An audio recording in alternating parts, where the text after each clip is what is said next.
This is how we like to start a video, playing a fish. However, the most important thing is to get it in the landing net, and that's where it is. Good start.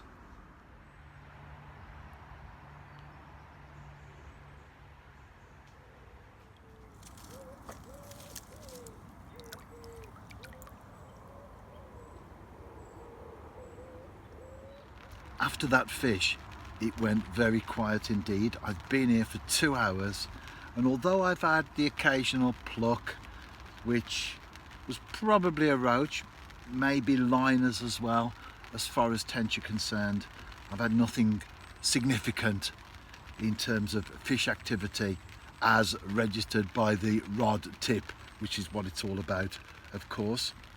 Always hopeful, but regardless of what happens, I'm very thankful to get that early tinker on the bank. That's a fact.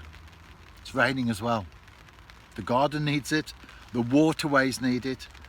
It's actually quite pleasant as well. It's a very fresh start to the day.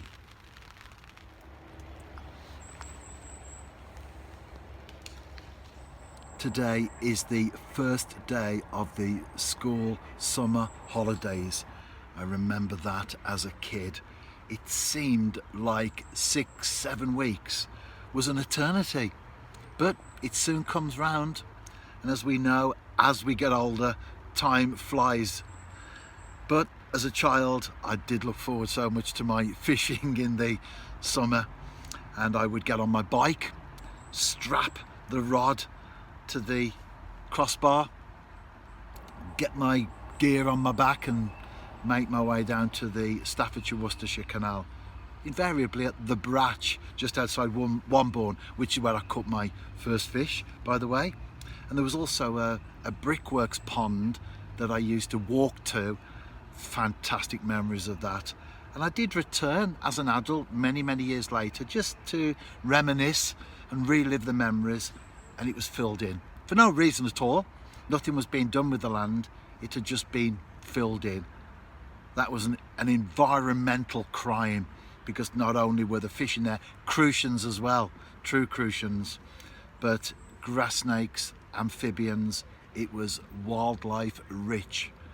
But memories, sometimes tinged with sadness, like the outcome regarding the pond, but ultimately positive ones, aren't they, as we look back. And every decision that we make today will be tomorrow's memory. Make good decisions and you've got good memories. Make bad ones, well, say no more. I've just been saying hello to a good friend of mine, Roscoe, the Bedlington terrier. I see him on a regular basis when I'm on this place. It's funny, isn't it? You know the dog's name, but you don't know the names of the people that walk the dog. I met Winnie from Brierley Hill yesterday.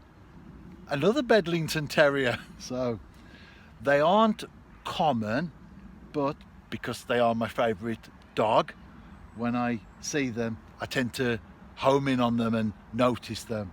Talk of the devil, who's just passed me? Winnie. I didn't notice until they were further down the bank, because I've got my brolly up, so limited visibility behind me. It's stopped raining now though, so the brolly has been moved to one side. What's your favourite dog? And what's your favourite fish? For me, Bedlington terrier and perch all the way.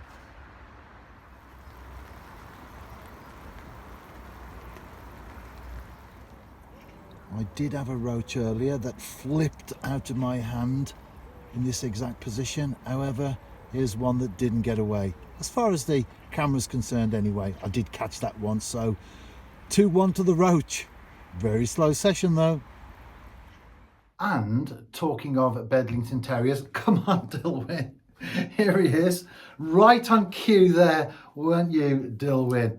I can't mention 2 other dogs, can I, without giving the main man himself a shout out.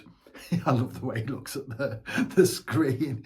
You'd think he knows exactly what's happening, wouldn't you? How he sits there and then looks at the camera. Dilwyn, you need a haircut. You are long overdue. So next week, we're going to book you in and you're going off to be pampered. Is that good? Is that good?